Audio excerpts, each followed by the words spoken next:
What would you do if the family that was supposed to love you turned their backs the moment you chose love over money? For Claire Dawson, this wasn't just a question, it was her reality. You married him, my mother barked, tossing her glass onto the dining table with a loud clink that sliced through the tense silence like a razor. My name is Claire Dawson, and that day, sitting at the same family table I grew up around, I learned that blood doesn't mean loyalty, especially when money's involved. Before we begin, drop a comment and tell us where are you from and from which city you're watching our videos. And after watching the whole video, don't forget to tell us what would you do in this situation. Be honest. Tell me in the comments below. We read every comment. Let's begin. Across the table, my father shook his head slowly, disappointment carved into every inch of his face. You had offers, Claire, decent men from good families. And you married a broke contractor with dirt under his nails. I blinked. My chest felt like it was caving in. My husband, Liam Hayes, stood next to me silently, gripping my hand tight under the table. He didn't say a word, didn't flinch, just stared back at them with eyes that said, "You don't know a thing about me. You're ruining your future." My sister Maddie spat. No trust fund, no inheritance, no safety net. When he leaves you or cheats or fails, you'll come crawling back. And then my mother said it. "You're no longer welcome in this house, Claire." I paused, looked at each of them. My older brother Dean wouldn't meet my eyes. My aunt sipped her wine like nothing had happened. My father had already turned away, and I stood up. "I won't be back," I said calmly, grabbing Liam's hand and walking straight out the front door, into the cold night, into the unknown, into whatever the hell came next. 5 days passed, and on that 5th day, while I was watching a late sunset from the balcony of a quiet hilltop villa an hour outside Seattle, sipping coffee in one of Liam's oversized sweatshirts, my phone buzzed. "Maddie, Claire, can we talk?" Then a call from my mother, then Dean. One after another. I didn't answer any of them. Not after what happened the night they kicked us out. Not after what I found out, and certainly not after what I did. Flashback to that same night, barely an hour after we left my parents' house. We were in Liam's old pickup truck driving back to our apartment. My mascara was smudged, hands shaking. "I'm sorry," he whispered. I never thought they'd. Liam pulled over. He didn't look angry. He looked calm. Too calm. "Claire," he said gently, turning toward me. "You know I don't care about any of that." I nodded, tears pooling in my eyes. "I just hate that you had to see them treat me like that." And then he did something that stopped my heart. He pulled a velvet box from his coat pocket. Not a ring, but a key. "I wasn't going to show you this until next week," he said. "But maybe now's the time." He handed me the key. "What's this?" "Come with me," he said. 10 minutes later, we pulled through the gates of a private estate, acres of trees, a long winding driveway, and a house that looked like something out of a magazine. Modern, isolated, breathtaking. "What is this?" I asked, stunned. He parked. "My house," Liam said casually. "One of them." I turned to him like he was speaking another language. "You told me you lived in a one-bedroom in the city." "I did," he said. "For you? I needed to know if you were marrying me. Not what I have." I froze. "I'm the majority owner of Hayes Group," he continued. "Real estate development, private. We never attached my name publicly." I felt the ground shift under me. My heart pounded in my chest. He looked at me with those same steady eyes. "Claire, you passed the test your family failed." Back to the present. When they found out who Liam really was, his net worth, the estates, the land under their own offices that he secretly owned, they panicked.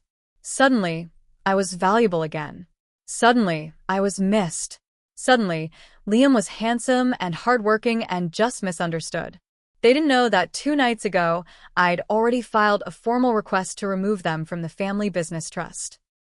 That I'd instructed the lawyers to cut every financial tie. That I'd recorded the way they humiliated me and sent it anonymously to the board of the nonprofit my father chaired, or that I had donated $200,000 from my private account, in Liam's name, to the women's shelter my mother always claimed to support, but never gave a dime to. And they definitely didn't know what was about to happen the next day at the estate's open house event when Maddie, Dad, and my mother would all show up and design her clothes just to be greeted by me as the new co-owner of Hayes Legacy Estates, and I had something planned, a public surprise. The next morning came dressed in gold. I stood on the second-floor balcony of the estate, the wind barely moving the white silk curtains behind me. I sipped my coffee slowly, watching as black SUVs pulled into the driveway one by one like clockwork.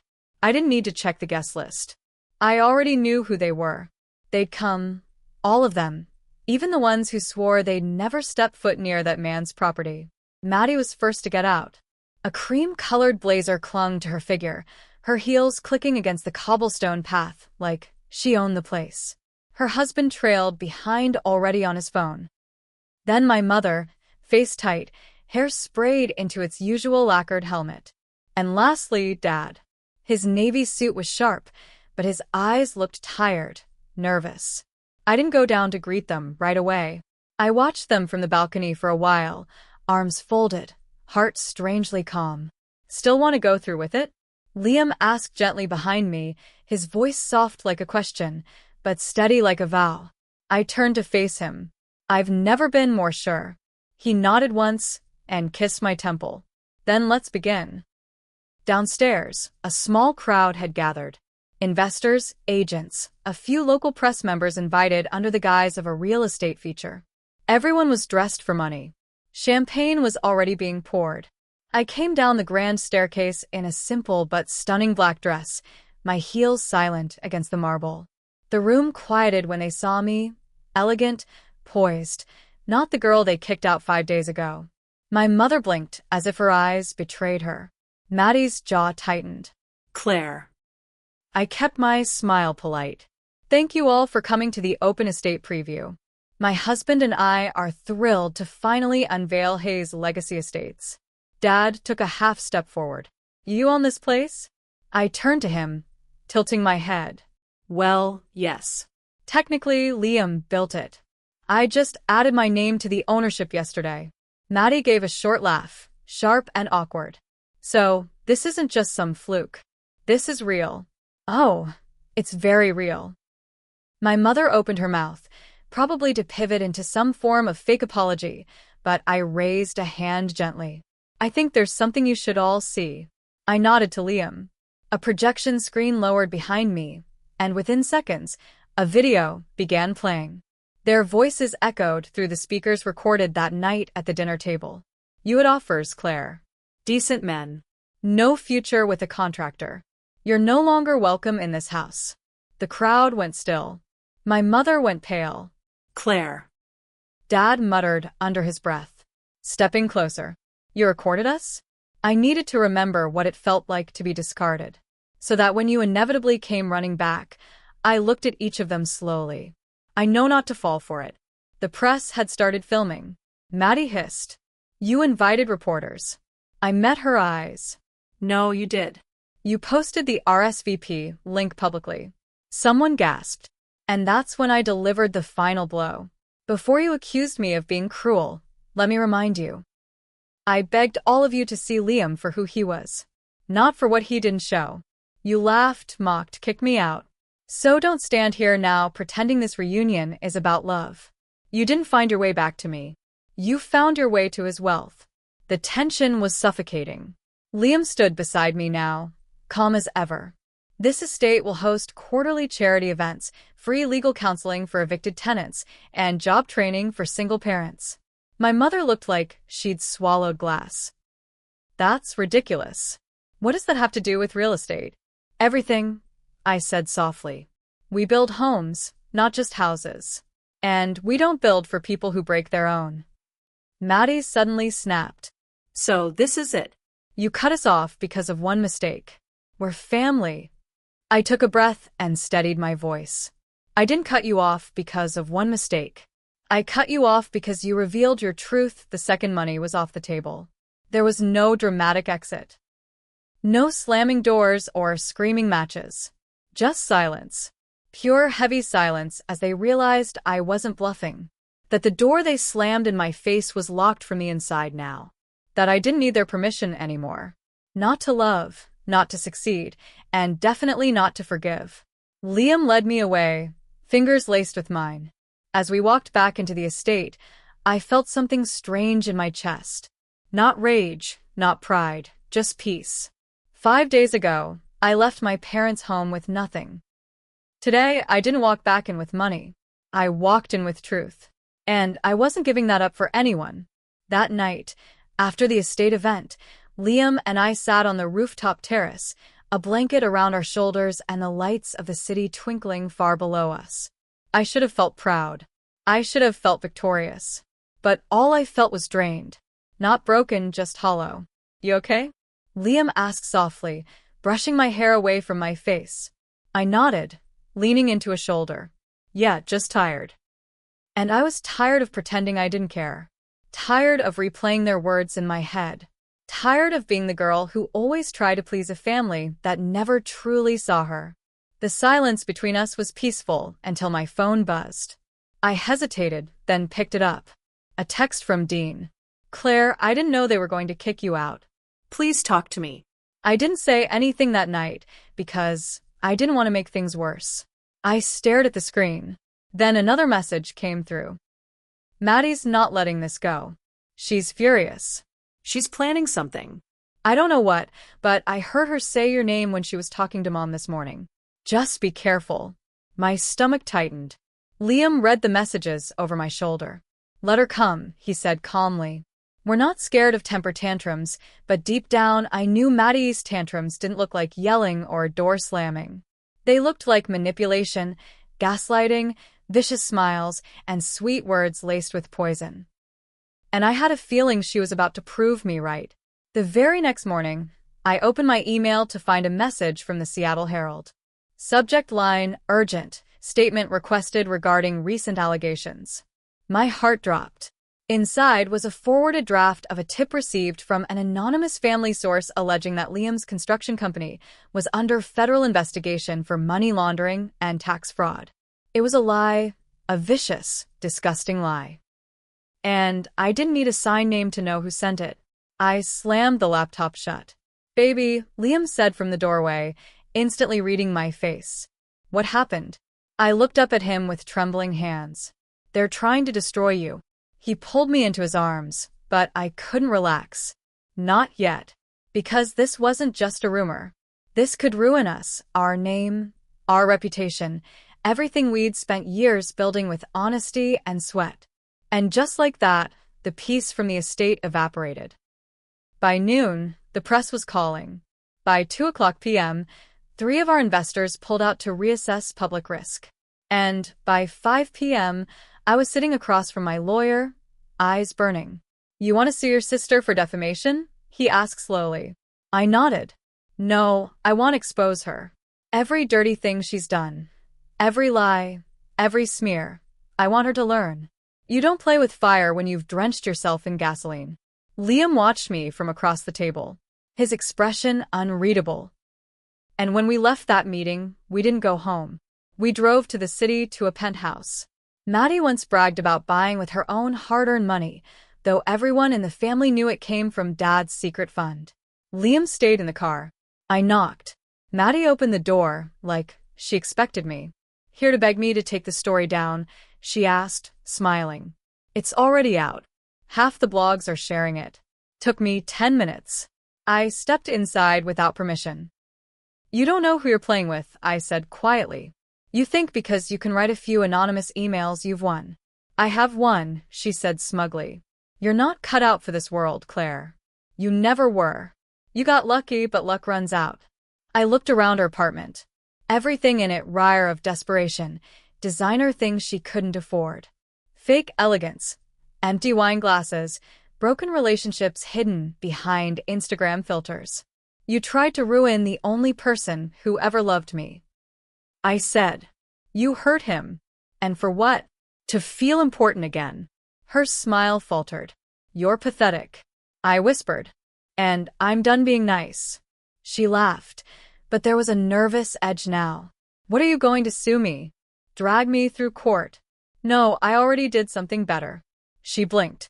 I pulled out a flash drive from my purse and set it on her table. Your husband, I said quietly, has been having an affair for 9 months with your yoga instructor. Maddie's face collapsed. Don't look so shocked. I kept my mouth shut. I watched you parade him around. I didn't say a word, but when you came after my husband, you crossed a line. She lunged at me, trying to grab the flash drive, but I was already out the door. Claire, she screamed behind me. You can't do this. I turned back once. I already did. And I left her there screaming alone, betrayed, exactly the way she left me. 2 days passed. Maddie went completely silent. No threats, no texts, no social media posts, nothing. But her silence wasn't peaceful. It was loud, suspicious. The kind of silence that always came before something nasty. I didn't have to wait long. On the third morning, while Liam and I were having coffee on the terrace, his phone rang. It was his lawyer this time. He stepped away to take the call. A few minutes later, he came back inside, and I could tell something was wrong. What happened? I asked. He handed me the phone. The lawyer's voice was grim. We received a sudden inquiry from the IRS. A formal audit request. It's random technically, but based on timing, someone submitted a complaint. Maddie, I said flatly. Liam nodded. She's digging deeper.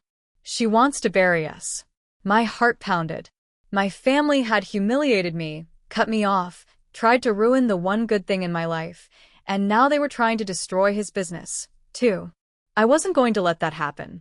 That night, I opened my laptop and dug out everything I had.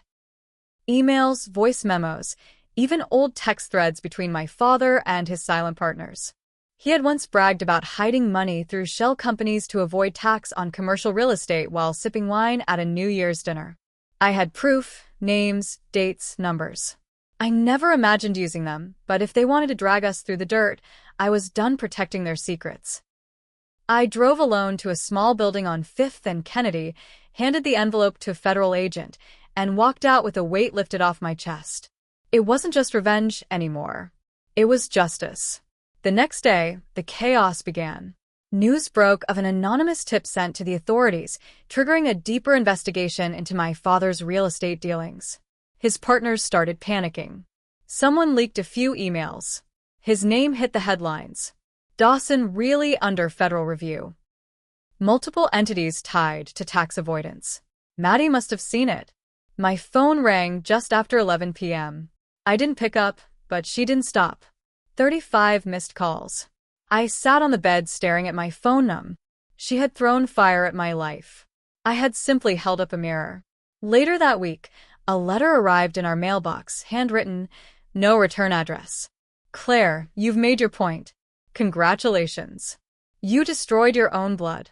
I hope it was worth it. Mom. I folded the letter quietly, placed it in a drawer, and walked out to join Liam in the garden.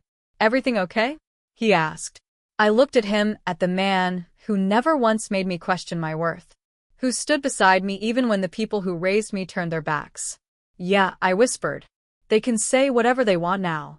I'm finally free. He took my hand and didn't let go. But I knew it wasn't over. There was still one person I hadn't heard from, and I knew exactly where to find him. I found my father exactly where I expected him, sitting alone in his office on the top floor of Dawson Realty's downtown building. The company name had already been pulled down from the lobby wall. The tension in the building was heavy, like everyone knew something was collapsing, but didn't know how to stop it. He looked up when I entered. No secretary, no smile, just gray in his beard that wasn't there a month ago and eyes that had finally lost their shine. Claire, he said, almost relieved. You came. I didn't respond. I just pulled the chair out across from him and sat down. He studied me for a long moment. I know what you did. Which part? I asked. The part where I defended my husband, or the part where I didn't let you bury him like you tried to bury me? His lips pressed together, but he didn't deny it. I waited. Finally, he spoke. You made your point. Maddie's losing it. Your mother refuses to leave her bedroom. Dean won't return my calls. You tore the family apart. No, I said calmly. You did that the night you told me I was no longer welcome because I didn't fit into your mold, because Liam didn't meet your expectations. That's when you tore it apart. He ran a hand down his face. You don't understand. I was trying to protect you by mocking me, by kicking me out, by helping Maddie file fake financial complaints against my husband. His silence said everything. I used to look up to you, I whispered. Even when you were cold, even when you made me feel like a shadow, I thought there was a reason for it. I thought someday I'd be enough. He looked away. But now I see it clearly. You don't love, you control. And when you lost that control over me, you lashed out, his hands curled into fists. You think you know everything now just because you married rich? No, I said, my voice steady. I know everything now because I opened my eyes and I finally saw the truth. I stood up. I didn't come here to argue. I came here to say goodbye. He blinked. Claire, I'm starting a new fund. I continued, ignoring the pleading in his tone. For women like me, women downed by the people who were supposed to love them. It'll be backed by Liam's firm and mine because I'm building something too now without you. He stood too desperate. Claire, I made mistakes, but I'm still your father and you'll always be that. But from this point forward, you're nothing more than a chapter one survived. I walked out of that office with my head held high. Not out of spite, not for revenge, for freedom, for peace. For every time I bit my tongue to keep the family together while they pulled me apart. That weekend, Liam and I stood at the ribbon-cutting ceremony of our first women's housing project. Reporters took pictures. Supporters clapped. A few old faces showed up in the crowd, some family friends who'd quietly cut ties with my parents.